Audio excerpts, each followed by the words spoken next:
Ja, was machst du am schönsten Herbstwochenende des Jahres, wo niemand hat Zeit zum Fotografieren? Ich habe Verschiedenes probiert, es hat wirklich niemand Zeit gehabt. Und ich habe eigentlich nicht Lust gehabt, heute den ganzen Tag drinnen zu hocken. Ich habe selber eine kleine Bike-Tour gemacht. Ich bin hier oberhalb von Leissigen, bin von Krattigen aus gestartet. Wunderschönen Blick auf den See, kann ich euch dann zeigen. Und ja, was ist der Plan? Mein Problem ist, ich bin nicht der wahnsinnige Biker, das heisst, ich kann nicht super Action-Fotos machen. Und extrem coole Landschaftsfotos, es ist nachmittags, das Licht ist auch noch nicht perfekt, wird es auch nicht geben. Das heisst, wir müssen irgendeinen Kompromiss eingehen. Meine Idee ist mehr so ein bisschen Stimmungsbilder zu machen, vor allem Gegenlichtaufnahmen, mehr als Silhouetten mit dem Velo. Dann muss ich nämlich nicht allzu viel bieten und kann einfach ein bisschen herstehen. Und das sollte ich, glaube ich, sogar noch herbringen. Mal schauen, ob ich irgendetwas Lustiges schaffe. Und ich bin selber gespannt, was passiert.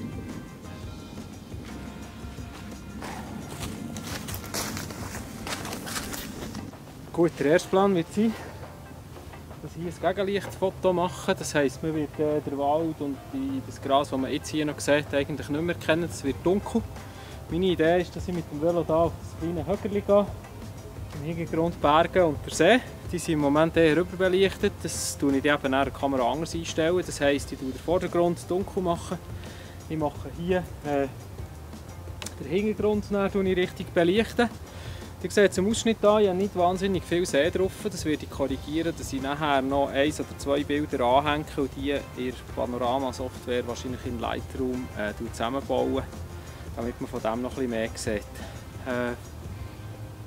Ja, damit ich nicht rennen muss, steuere ich die Kamera über das Handy steuern.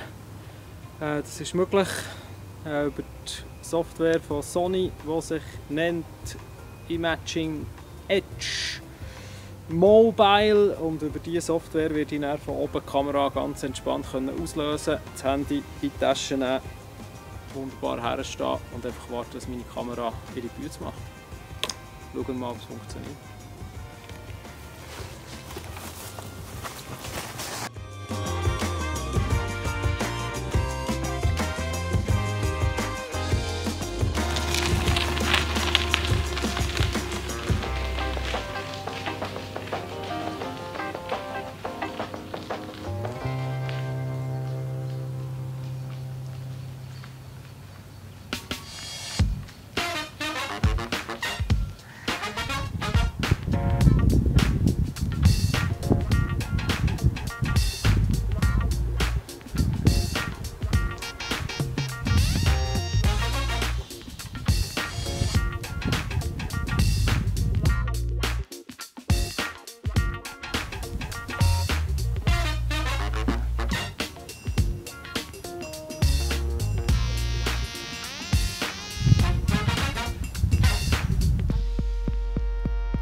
So, schon fast wieder auf dem Rückweg. Erkenntnis von meiner Selfie-Tour. Also ich hoffe, es ist noch nicht ganz fertig. Ich könnte beim Abfahren auch noch das eine oder andere Foto machen. Aber die Erkenntnis ist nicht ganz so einfach. Vor allem, wenn ich die Bewegung reinnehmen, das ist eigentlich nicht machbar allein mit den selber abdrücken. Das habe ich beim Auffahren so ein bisschen probiert und genau den richtigen Moment zu verwünschen geht fast nicht. Erkenntnis 2. Man müsste das Stativ noch dabei haben. Das muss man halt im Rucksack mitnehmen, aber vielleicht irgendein leichtes kleines für ein anderes Mal, weil die Kamera jedes Mal irgendwo am Boden herbiegeln, das ist nicht optimal.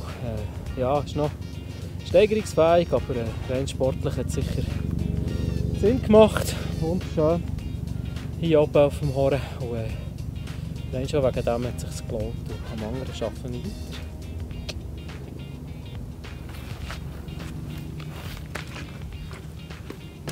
Tschüss zusammen.